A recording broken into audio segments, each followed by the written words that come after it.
ქვეყანაში ეროვნული გამოცდები წარიმართა ყველა იმ სტანდარტის დაცვით, რომელიც კანონმდებლობით არის გაწერილი, აცხადებს განათლების მინისტრი. გივი მიქანაძის ინფორმაციით, პროცესმა სტაბილურად ხარვეზების გარეშე ჩაიარა. მხოლოდ ერთობლივი ძალისხმევით იყო შესაძლებელი საგამოცდო პროცესში ასეთი მაღალი სტანდარტის, სწანდოობისა და სამართლიანი გარემოს უზრუნველყოფა, აღნიშნა მინისტრმა ერთ-ერთ საგამოცდო ცენტრში სტუმრობისას. 59 დაგვიანება გქონდა, ასევე 9 ადამიანი მოიხსნა გამოცდიდან დამხმარე მასალის გამოყენების მცდელობის პროცესში. ძირითადად 94% არის თითქმის აბიტურიენტების, რომლებიც დარეგისტრირებული იყვნენ და გამოცხადდნენ საგამოცდო პროცესში მონაწილეობის მისაღებად.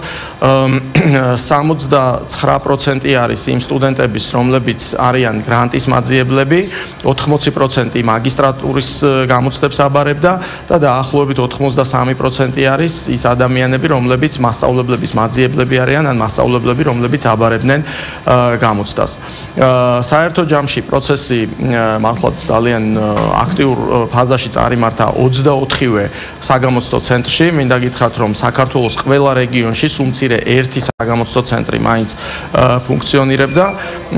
ამავდროულად უკვე დაწყებული არის იმ ნაწერების გასწორება, რომელიც პირველ რიგში ქართულ ენასა და ლიტერატურას ეხება.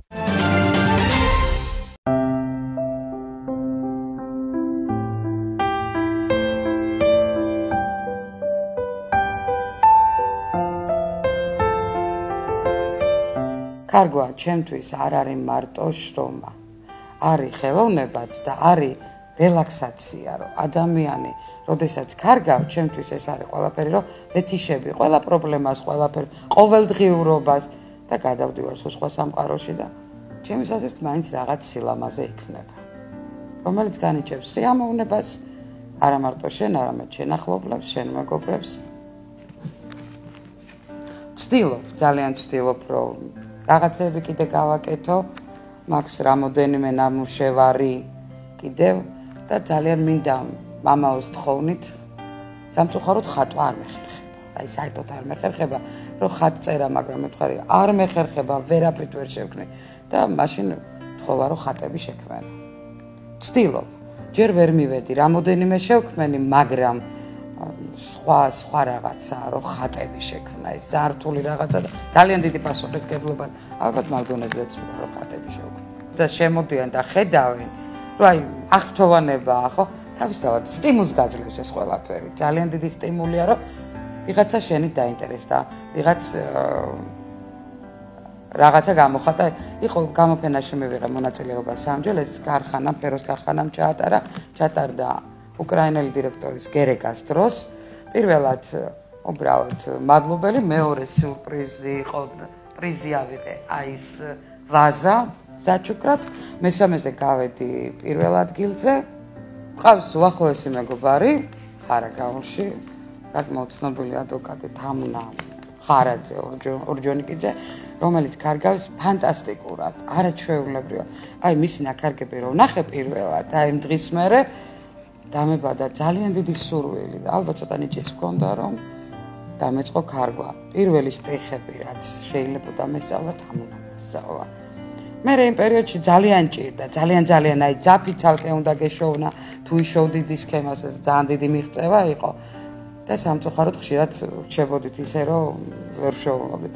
აი მე უფრო აი 92,000-იანების მერე თავისუფლად აი AliExpress-ზე ესე ინტერნეტის საშუალებით მოვიძიე ძალიან ბევრი სქემა, რომელმაც შექმნა ეს ყველაფერი.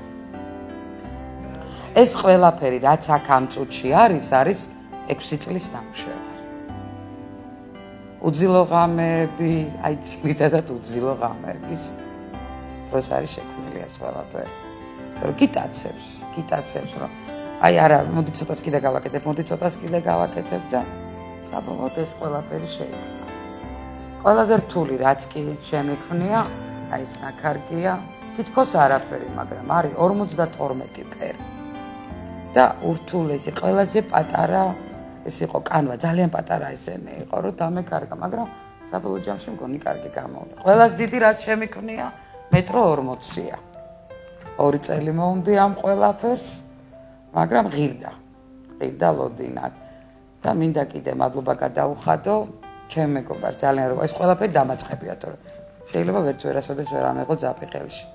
სულ და ყველა სასაცილო ის არის რომ სულ ნევსი მიკავია ხელში და ღირს ვერ დავაკეთებ. არ შემიძლია. ამ დროს სულ ნევსი მიკავია ხელში.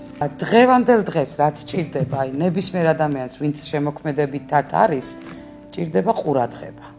აი თუნდაც ახალისება იმით რომ რაიონმა გამოხატოს ის რომ რაღაც გამოფენა მოუწყოს, რაღაც აღმოჩენა, აი თუნდაც თქვენი ტელევიზიის საშუალებით რომ დაინტერესდებით. მე შეიძლება გამგეობაც მერიაც დაინტერესდეს რომ გამოფენები მოუწყოს. აქ შეიძლება არ იყოს გაყიდვა, არ იყოს, მაგრამ სტიმული იქნება და ამ ყველაფრით შეიქმნება კიდევ უფრო მეტი სილამაზე.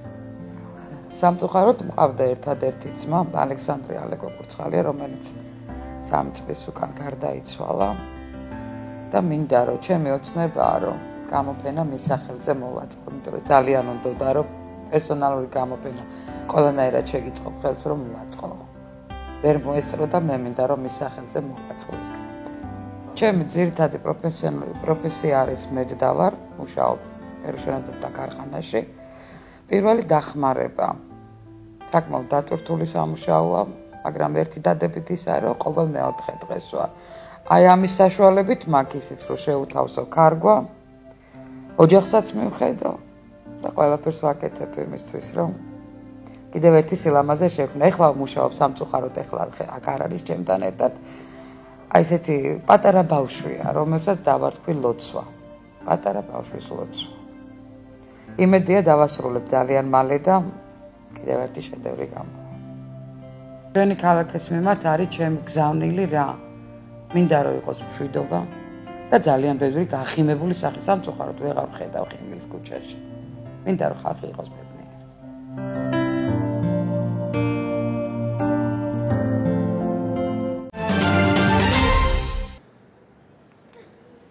დაიწყო მორიგი ეტაპი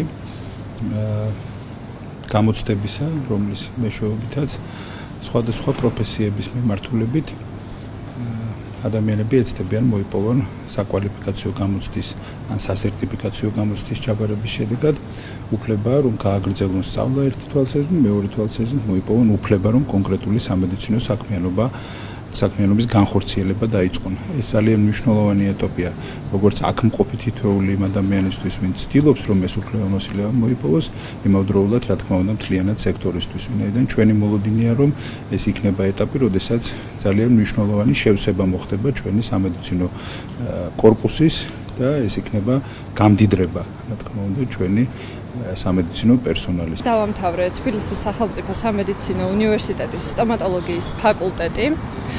უნივერსიტეტის დამთავრების შემდეგ მალევე გადავწყვიტე რამდენიმე თვეში რომ გამოცდაზე გავსულიყავი. მოლოდინს გადააჭარბა ჩემო შედეგებმა და მივიღე 193 ქულა. რაც ძალიან მიხარია.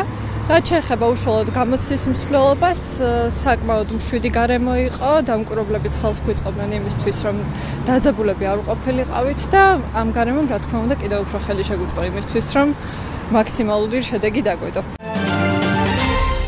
კიდევ ერთი ცვლილება, რომელიც 1 აგვისტოდან უნდა ამოქმედდეს, მსესხებლებს შეეხება.